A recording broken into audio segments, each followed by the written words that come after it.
Hello and welcome to Plugged In. On today's show, Dr. Lam spells out the ABCs of what you need to know about hyperkalemia. Then, Dr. Lam is on the hot seat as he answers questions about hyperkalemia from viewers across the province. And we're in Saskatchewan at the Fright Night Fashion Gala with fun, fashion, and unforgettable guests. So check out the highlights. It's coming up next, right here on Plugged In. Today we're going to talk about a medical condition that probably many of you have never heard about. But it's a condition that's serious, especially for kidney patients. It's called hyperkalemia.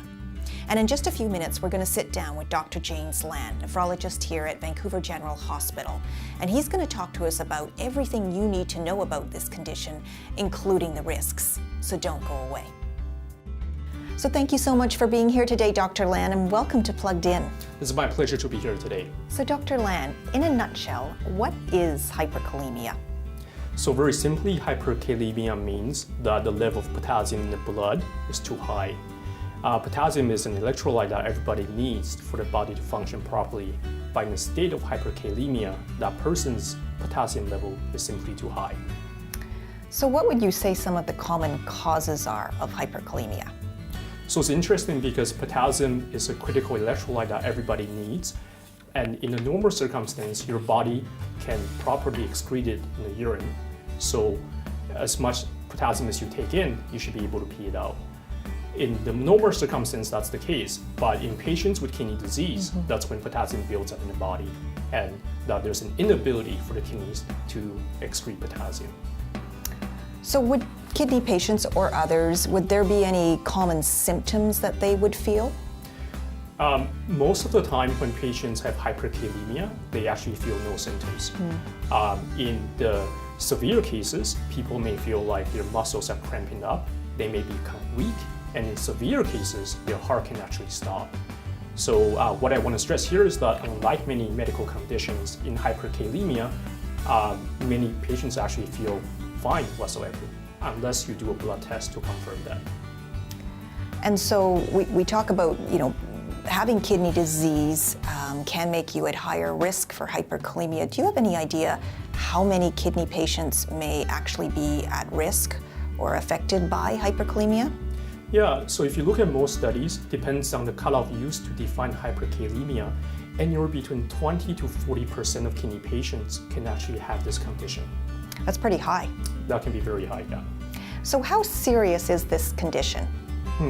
So as the potassium level gets progressively higher, symptoms can go from muscle weakness to severe cases where the heart actually doesn't want to pump anymore. And in that case, it's quite severe because essentially that person's heart has just stopped. And so for people who do have hyperkalemia, what options do they have? So the mainstay of treatment for hyperkalemia is to change the diet. Most of the potassium comes from foods that we ingest. So naturally, the first step is to look over your dietary plan and see which foods can you eliminate that contains high potassium. If you have gone through this process and your potassium level is still quite high, the next step is to see are there reasons for high potassium in this particular person besides kidney disease. Sometimes medications can cause that. You may want to change some of the medications that one is taking. Once you go through this process, if the potassium is still high, there are medications that one can take to lower the potassium in the system. Perfect. Well, thank you very much, Dr. Lan. Thank you, my pleasure. Hello, I'm Tanya Choi, renal dietitian at St. Paul's Hospital in Vancouver, British Columbia. Potassium is a mineral that helps your nerves and muscles function properly. For some people with chronic kidney disease, they may need to limit certain foods if their potassium levels are high. Some symptoms of high potassium include weakness, numbness, and tingling, but the best way to know is with the blood test. If potassium levels become too high, it can cause irregular heartbeat, which is dangerous for the heart. There are certain fruits and vegetables that are high in potassium, for example, potatoes, tomatoes, bananas, and avocados. But for those who need to follow a low potassium diet, there are actually a lot of choices. For example, there's pineapple, cauliflower, bell peppers, grapes, mandarin oranges, berries, apples, and snow peas. For more details on what foods are high or low in potassium, you can ask your dietitian or go to the BC Renal Agency for more resources. Many patients tell me that they love potatoes, but because they are trying to manage their potassium, they don't eat this high potassium spud at all. Potatoes are high in potassium, but I want to show you a trick to lower the potassium in potatoes. Although the potassium is not totally removed, it can be lowered enough to safely add a small portion to your kidney-friendly diet. And this is how you do it.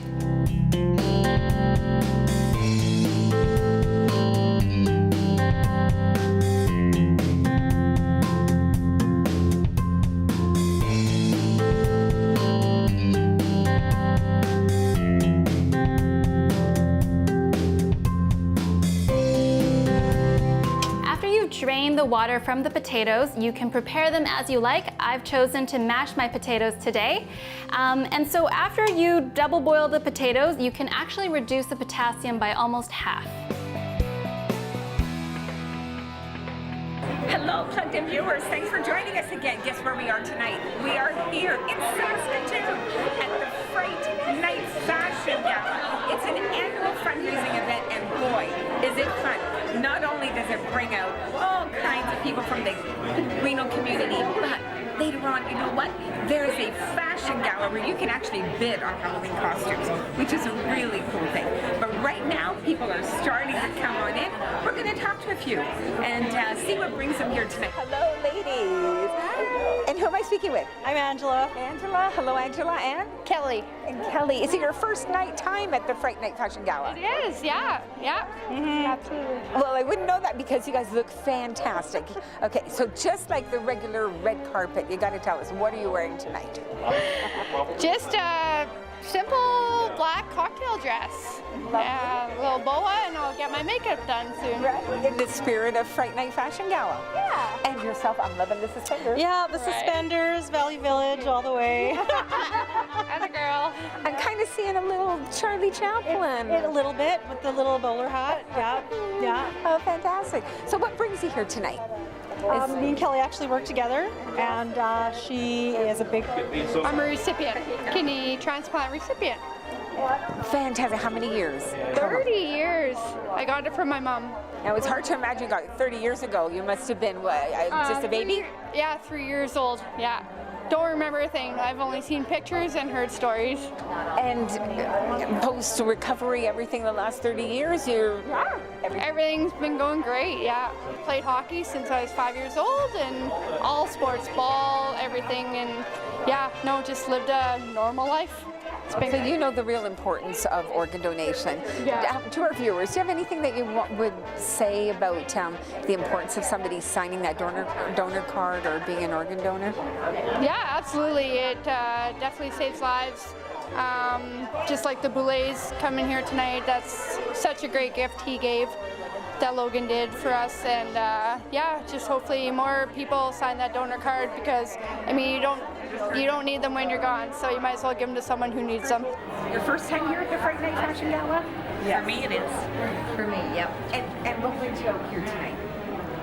We're dialysis nurses, 3 of us, and this is our friend, our patient, Lisa. Lisa. And you're a dialysis patient? Yes. How many years on dialysis? 27. 27 years. And I imagine these are your heroes, people dialysis. Oh, yeah. Well, who hangs out with their dialysis nurses but me? It's really amazing work. You must hear a lot of inspirational stories, or these must be heroes to you too. This is an inspirational story right here. She is. 27 years. She's our best buddy. And they're very faithful. How many patients would you see a day dialysis? Usually 3 sets of 18. So we run at 7 o'clock, 12 o'clock, and 5 o'clock. And the chairs are usually full. So. It's been 27 years. I had 1 transplant, and it failed after 2 years, which can happen. And I've just got a high antibody level, so I'm very hard to match. But I'm still on the transplant list, so you never lose hope. As long as you have good care and good doctors, and you look after yourself, live. What's important to you about attending the gala tonight? I think just kind of networking and getting to meet other people that this disease affects, and just kind of supporting the cause, right? The donation to the organization. And as Kira's mom, you've been with her every step of the way on her journey. I guess we usually say a journey with kidney disease. Difficult parts. Sum it up if it's possible.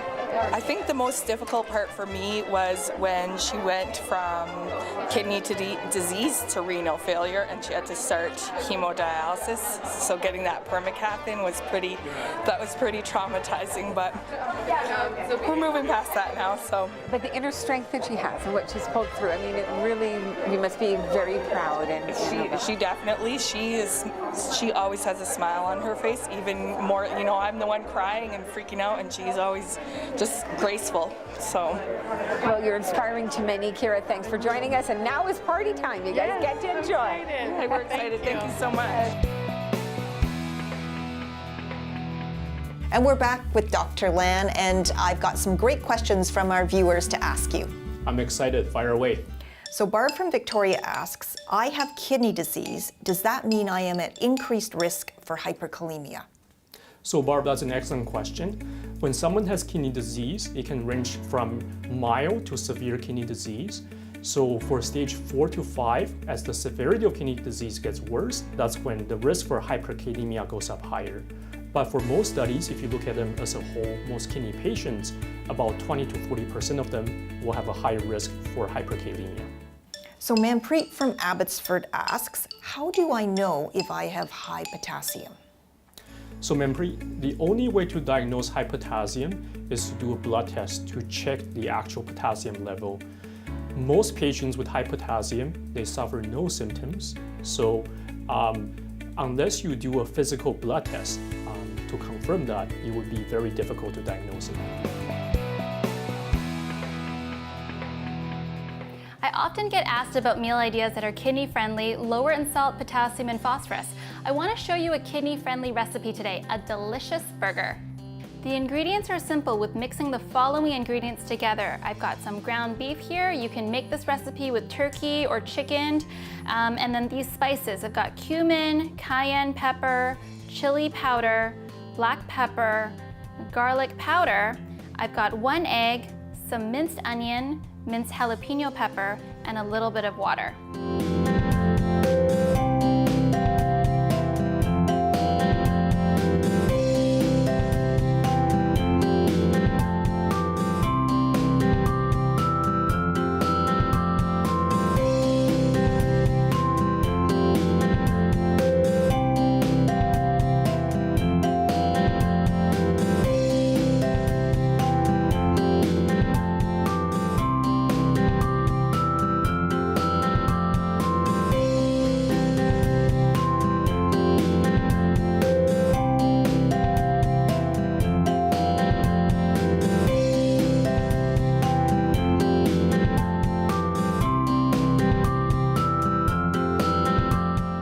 And now we're gonna just assemble the burger. I'm gonna put a little bit of sour cream, some grainy mustard, some lettuce, a little bit of salsa, and of course our very juicy, delicious burger patty.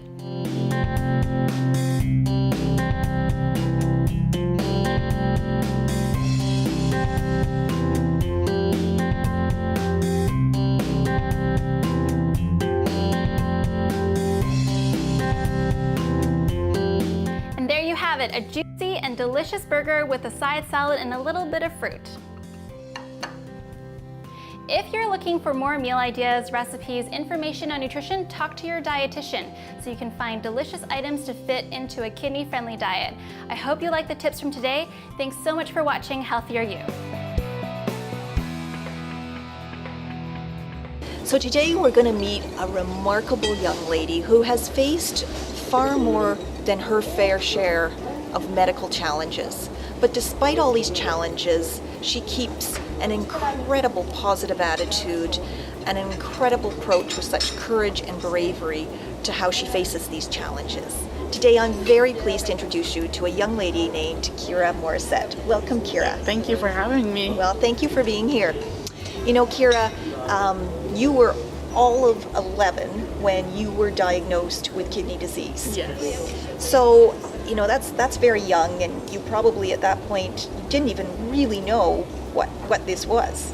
So, was it a kind of a surreal moment? Can you kind of take us back to what were your initial thoughts at that time? Yeah, so when I first was diagnosed, I was pretty young, and I was kind of the only one, like no one around me has ever been sick, so it was hard to... So it's not in your family? No, Okay. I'm the first person, and none of my friends really understood. I didn't understand. It was pretty scary, but I think as time went on, you get used to it, and I had really great doctors and nurses who were there to support me through it, so that helped too. What were some of the symptoms leading up to the diagnosis? So I got sick with a virus, which caused me to go to the hospital, and then that led to some tests, and then they saw that my numbers were way out of whack. Yes. And then the pediatrician sent me to the nephrologist, and they did a biopsy, and that's how they found out I had kidney disease. That's how they found out. Now, you were able to hold the disease at bay for a number of years. I think it was age 17 when you actually had to go on dialysis. Yeah, so I was, at bay I was okay for a really long time, and then it kind of just happened all at once. So I had to start dialysis in the fall of 2017, hemodialysis. Hemodialysis. Yeah. And how was that? I mean, dialysis it's tough. It's a tough gig, right? For sure. It was really hard on my mom and me, especially because where I'm from in Regina, we don't have a pediatric program. So I was actually the youngest person on the unit. So that was really hard to get used to being around a lot of older sick people. But, again, you get used to it, and it just kind of becomes routine, so. Your mom sent us some notes prior to us doing the interview today, and I said to you earlier, she's really your biggest hero, and thinks that you're an inspiration to everyone. I mean, you were going into your senior year, you just graduated from high school, and 2018, it's been a rough year for you. You had a lot of surgeries, you had a lot of medical procedures. When most kids are out there enjoying, senior year parties and events and getting ready for graduation, you were struggling. I mean, you were undergoing a lot of medical procedures that really impacted your quality of life. But yet, despite all that, your mom said that you kept this incredibly positive attitude and were so brave. And what kept you going? What allowed you to be that way? I think for me, the biggest thing that helped me was the people I have around me. So my mom and my family and all of the nurses and my doctors are amazing, and the hospital teacher was amazing too. So the people around me really made a difference in how I reacted or was adjusting to the situation. I just want to read a few words that your mom actually said. She said, words cannot express how extremely proud I am. Kira's had to deal with life changes that most adults never have to deal with, and yet she is still smiling. When it became clear that this illness was very serious and was not going to get any better, the one goal she had was to graduate from high school on time. With the help of a hospital teacher and a math tutor, she busted her butt and managed to pull off passing grades. Even after missing 82 classes, she has crossed the stage and received her grade 12 diploma on time. Yes. Wow, congratulations. Thank you so much. I mean, that is huge. I mean, you did that despite, all these things that were facing you, and at the time seemed rather probably insurmountable. Yeah. And so that's a huge feat for you to be proud of. Yeah, it came with its challenges, but I can look back and I feel so proud and happy, and yeah, it's a good thing to look back on, and I'm happy that I was able to graduate on time. So now what does life hold? What are you up to these days? So I am taking a year off. Yeah. I am waiting for a kidney transplant, and in the future I am actually hoping to be a pediatric nurse specializing in nephrology. Oh wow. Yeah. Well, having this life experience, I'm sure you're going to be able to bring so much to your patients one day. I hope so. I hope so. Well, Kira, it has been an absolute delight speaking with you today. Yes, and likewise. I wish you every success on your future journey, and a huge congratulations on your recent graduation and everything that you've overcome. Thank you so much. Thank you. Thank you. Stefan from Quesnel, how do I follow a low potassium diet? So Stefan, the best way is to consult with your local dietitian. We all have printouts on which foods contain high potassium. They're definitely the ones to avoid. If it's difficult for you to access a local dietitian, the Ministry of Health actually has a number 811 that one can call between 9 to 5, Mondays to Fridays, and there you can get access to a registered dietitian and they can help you with deciphering which foods may or may not be okay when it comes to potassium. And we just had to stop Joyce Van Gruzen. Thanks for joining us, Joyce. Hi, so glad to be chatting with you tonight. So Joyce is actually the executive director of both the Saskatchewan and the Southern Alberta branches, right? Yes, both branches. And what are you thinking about tonight? What are you going to look forward to? Well, tonight is fantastic. Of course, we have an awesome fashion show to look forward to. Local designers who are just tremendous. And of course, we're here for that, but we're here to really shine the light on organ donation tonight. We really want to put it in the spotlight, and we want to hear from people who have made the decision to donate organs, people who have been an organ donor. It's going to be a fantastic night. The organ donation, as you were just saying, is a mandate of the Kidney Foundation as well. Like, what messages do you want to get up here? Well, organ donation is really a cornerstone of our mission because nearly 80% of the people on the waiting list for an organ transplant in Canada are waiting for a kidney. So we have to do everything we can to get everybody who needs an organ as soon as possible on a timely basis. That's what we're really interested in doing in Canada. Such an exciting event. I've just got to touch on the fashion show. It's called Fright Night Fashion Gala. Got costumes here that people can actually buy and bid on. Is that right? Exactly. One of a kind, incredible costumes. They're beautiful. They're beautifully made.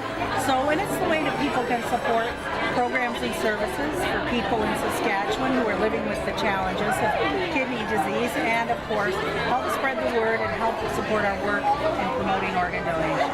Well, Joyce, I have to say congratulations to you and everybody from the Saskatchewan branch and here in Saskatoon putting on such a great event. I'm really looking forward to it. Oh, thank you. Thank you for that. It's really the volunteers, the donors, the kidney community that comes out in a big way to support this. We look forward to the evening. Thank you. Let you go so you can get back to work, I guess. Yeah, exactly. Thanks for joining me. Today's topic is all about hyperkalemia. What's that, you ask? Well, hyperkalemia is a condition characterized by too much potassium in the blood. Everyone needs potassium, that's right. It's an important nutrient found in many of the foods you eat, like bananas, cantaloupe, honeydew, melons. Potassium helps your nerves and muscles, including your heart, work in the right way. But too much potassium in your blood can be dangerous. It can cause serious heart problems, including a heart attack. Patients with chronic kidney disease are at a higher risk for hyperkalemia. And why is this? Well, healthy kidneys help keep the right amount of potassium in our body.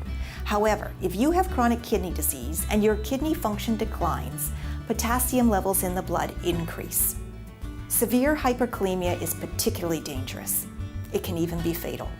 But there are ways you can lower your potassium levels. If you think you are at risk for hyperkalemia, be sure to speak to your healthcare provider. And now you know.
from Smithers. My husband was just diagnosed with very high levels of potassium in his blood, which his doctor has explained to him is hyperkalemia.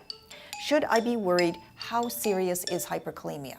So really, hyperkalemia can be serious if the level of potassium is too high.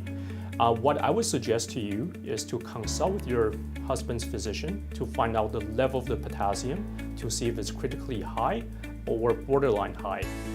If it's high, there are many ways one can treat hyperkalemia, ranging from changing one's diet to taking medications to actually lower the potassium in the system. Wonderful. Well, thank you very much for your time today, Dr. Lan. It's my pleasure. Thanks to all the car donations made to the Kidney Car program, the Kidney Foundation of Canada can help all these people with kidney disease. Those donations are instrumental in providing them with care and invaluable support. When you give your car to the Kidney Car program, it will be towed for free and recycled or resold. You'll also receive a tax receipt of at least $300. To continue to improve the quality of life of thousands of patients, we need your car today.